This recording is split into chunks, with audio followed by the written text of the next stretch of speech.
Well, the first thing that we normally do is try to understand what the project is all about. By doing so, you get the brief coming from a client. Now, the brief usually gives you an impression of what the project is all about, what are the spaces, what are the design requirements, what are the parameters, what are the conditions, setbacks, and so forth and so on. So once you have a general idea of what the project is, then the next thing that you come to think about is how are you going to design this project that will, one way or the other, address your client's brief or your client's requirements.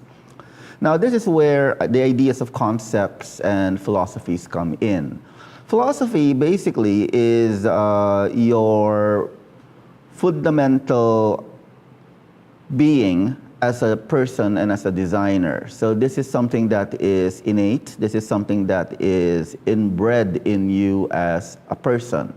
It is something that one way or the other you fundamentally espouse or that you follow in whatever things you do, be it in architecture, be it in your day-to-day activity. It's basically the one that makes you what you are as a person. Now, from the philosophies, your personal philosophies, you then stem a design concept. And design concept is basically an idea. So it's an idea that can be brought about by your backgrounds or by your experiences or by things that you normally associate and affiliate or see as part of your day-to-day activities. And as such, these are impressions that one way or the other may work for a project. Now, working on both then, having a concept and having a philosophy, you're now able to come up with a design that hopefully translated with an idea and imbued by your personal thoughts and philosophies, you're able to come up with a solution that fits whatever the client's requirements are. Sometimes it works, sometimes it doesn't, and in which case there is now just a need to rethink or sometimes just to enhance a design solution. So it all boils down to knowing what the client wants, knowing what the client requires, knowing the parameters of the project in terms of the spaces, the activities, the behavior of the users, and similarly the location and the behaviors as to what is happening within a location, then injected by your own vision as to how you want your design to look like for that particular client, for that particular location, results now in hopefully a good solution to your project and your problem.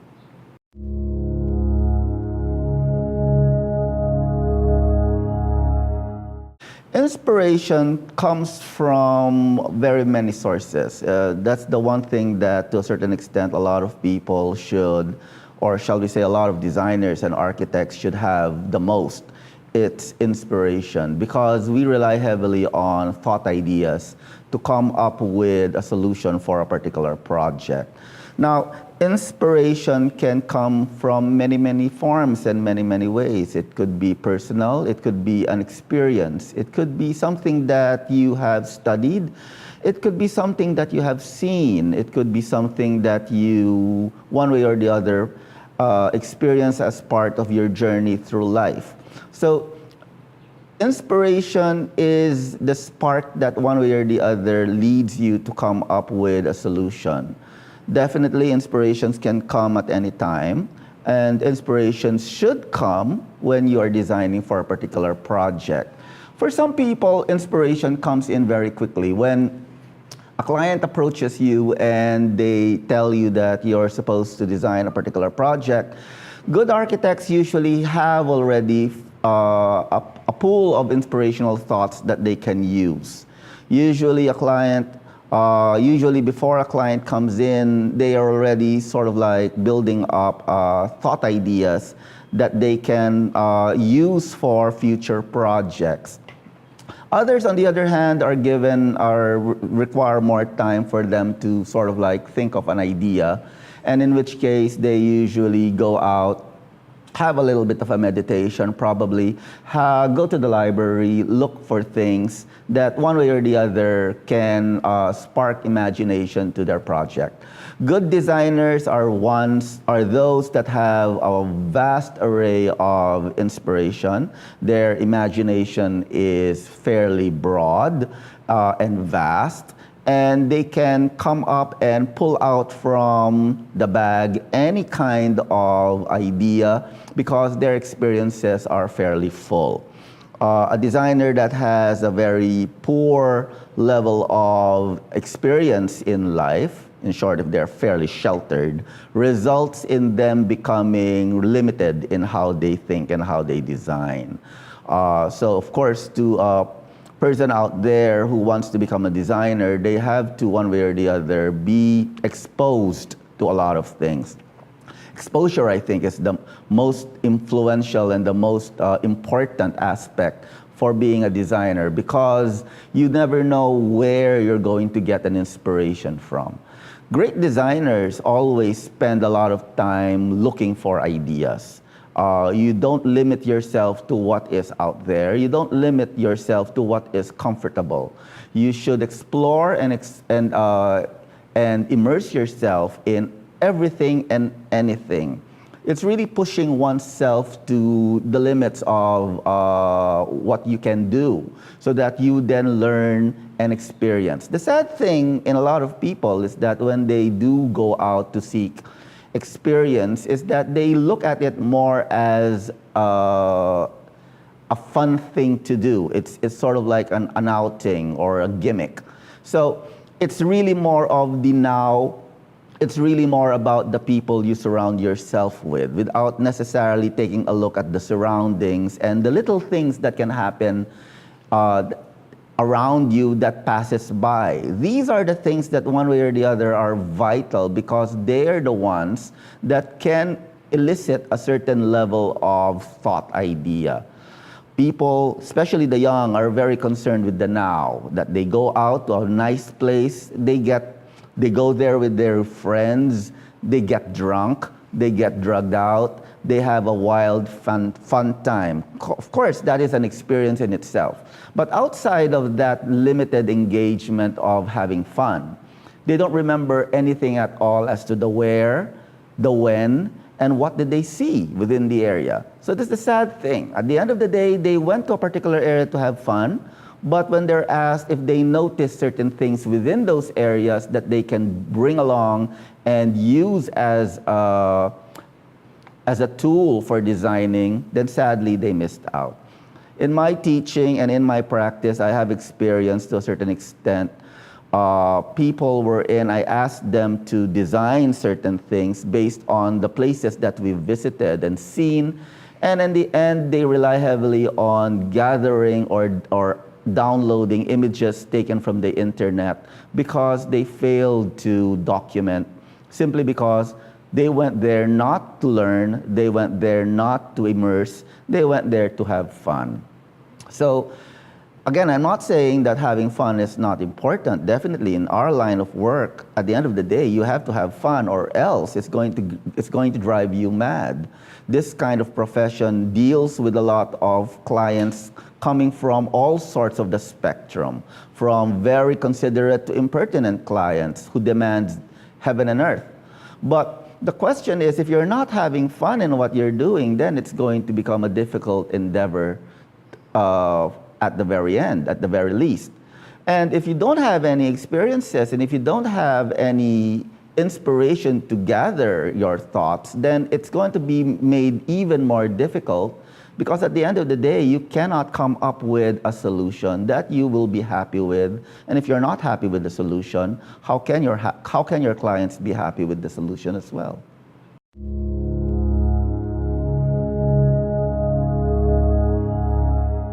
Well, again, the process of submitting a design draft is basically a systematic activity that in the profession we do. From the period that we meet the client, from the period of getting to know the client, from the period of establishing trust with the client and the designer, And from the period that the client hands over to you the draft and hopefully the initial payment for you to work on this project, it's really a matter now of sitting down and understanding what this project really is. So understanding what are the parameters. So the parameters will involve the spaces required, the mood required, the theme required, the function and the use, the behavior required, and the laws that one way or the other might be imposed or utilized for this particular project. From there on, it's really a matter now of thinking of ideas. Now, this process of thinking for ideas or gathering ideas can be, again, as I said, a very immediate reaction, or it can be something that will entail a little bit of thought processing through immersion. In my practice, usually, for the sake of enjoining my team, my staff, to understand fully the nature of the project, we go through the process of immersion.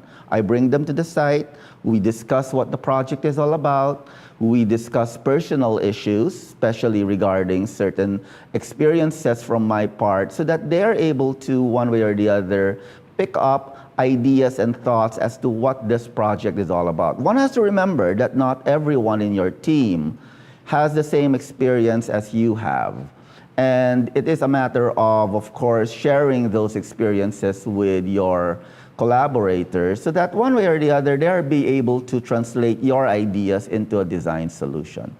Now, once they're able to pick up this kind of thought process, it's a matter now of coming up with schemes.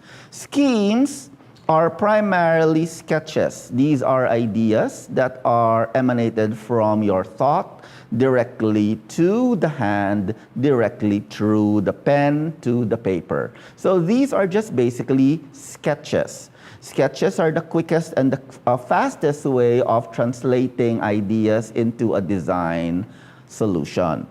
Now, this process of going through schemes takes quite a number of experimentations. So it's not as if that the first scheme is the final scheme, definitely not.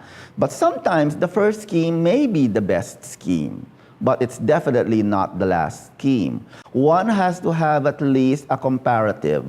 Poor example of a designer is that if the first scheme is the last scheme, in short, you're not giving yourself an option at all.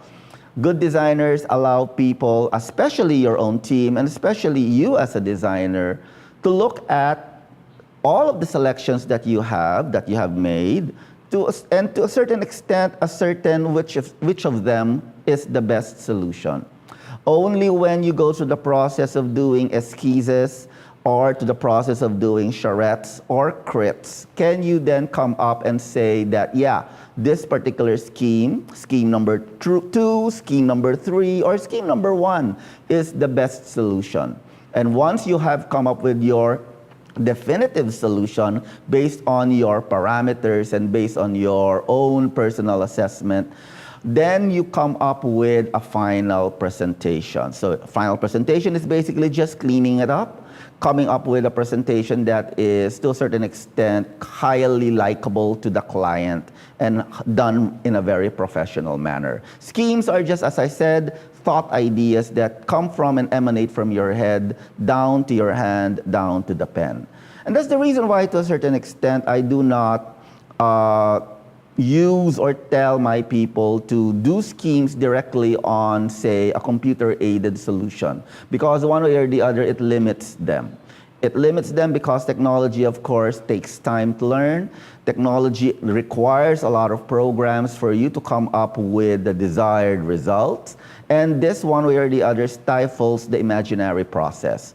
This process needs to be done very quickly. As I always tell people who come to me for, say, personal consultation, that it is always best for them to just put all their ideas down in paper very quickly, because these are the most important and vital thought ideas, as opposed to typing it, forming it, editing it, and so forth and so on, which results in a lot of processes, and you lose a lot of important ideas along the way. So putting down on paper an idea, a thought, a sketch, a doodle, is very important. Now, architects, of course, are trained to sketch. Architects are trained to doodle. I can understand a sketch. I can understand a line drawing. No matter how bad it may look, it is still a thought process that results in, eventually, when it's cleaned up, a very nice, presentable form.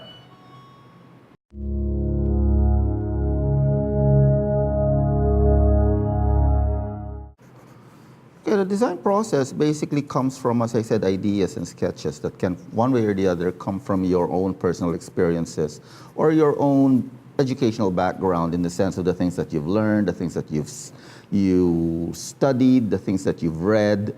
And then added, of course, our personal experiences, wherein probably you could include things that you've seen when you've traveled and what have you.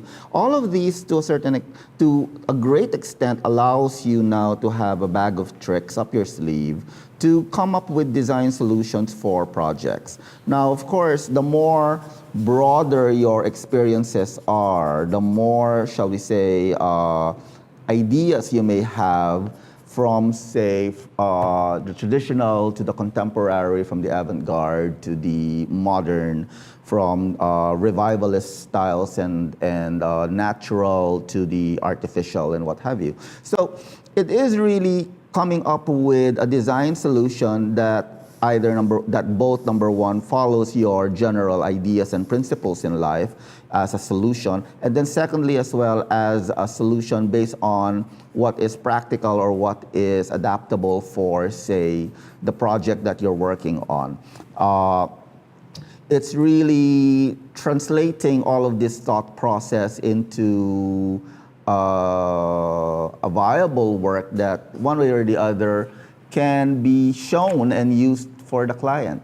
Now, of course, to a certain extent, there are projects that necessarily fit a particular design idea, but then it's really a matter of translating this design idea into a solution that will work for that particular project. And as such, studying it, evolving it, presenting it, and cleaning it up so that at the end of the day, it is a work that can then be shown and hopefully the client likes what they see. I have, in my own personal experience, a client suggest a particular design that may not necessarily conform to the project that is being requested, but at the same time, if one has a very broad and wide imagination as to how style can be translated for this particular project, then the solution can work. The solution can be found. One has to realize and one has to remember that ideas are just basically the molecules or the atoms for the foundation or the foundations for a design solution. And it is from there on, evolving it, cleaning it up, enhancing it, adapting it, adjusting with it, then you come up with a desired solution. So solutions basically, again, as I said, is trying to understand what the project calls for, and again, coming up with thought ideas that translated with your own personal experiences results now in a solution that hopefully can work for a particular project.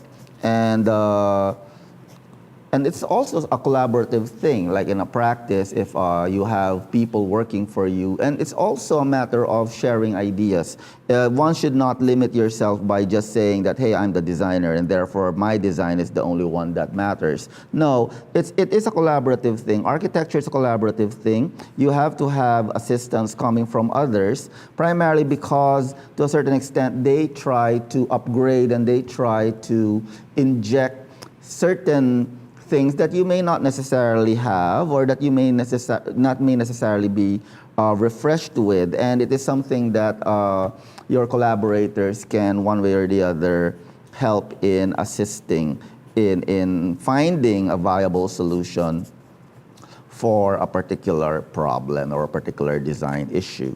So that's basically how we design. You know, again, it comes from little what we call thumbnail sketches. Thumbnail sketches are just little drawings that you come up with that one way or the other allows you to experiment on form, on shape, on massing, on volume. And from there, it's really a matter of translating all of this into a final design solution that allows your team to finally come up with a very presentable rendering that allows, that will eventually be used to make a final presentation to the client. So what is crucial is, of course, that ability to translate an idea, again, as I said, coming from various sources of your life and using that now as an avenue for building and designing for a particular project.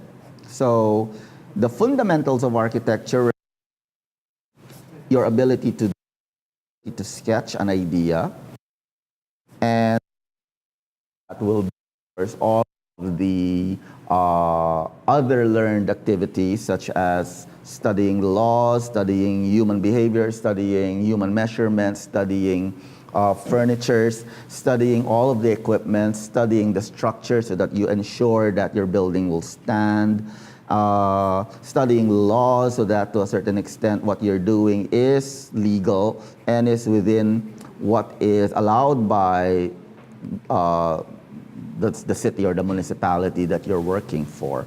So all of this creates now solutions that one way or the other can then be presented and can address the particular issues and concerns of your clients. So these are design,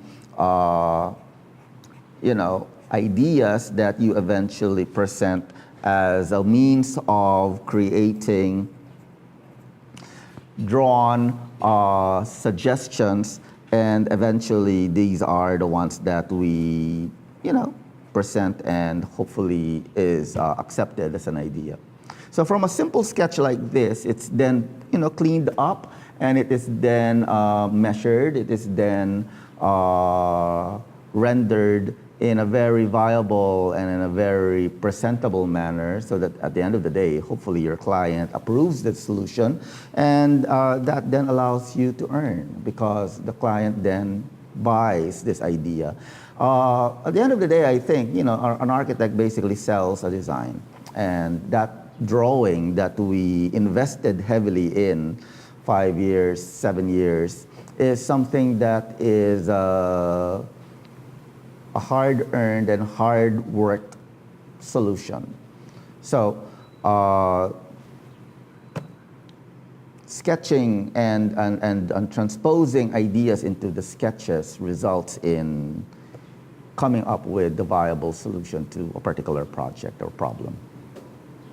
Well, the sketch that I did basically just sort of like shows the vast array of impressions from, say, familiar in the sense that we're looking at historical precedents that we can tap, to, say, modern interpretations, to, say, idealistic solutions of buildings or drawings that can one way or the other be translated into a design or a built form. So sketches are basically, again, as I said, impressions that allow you to come up with solutions. It could be a simple line drawing that you eventually throw to your designers or renderers or your draftsmen for further exploration.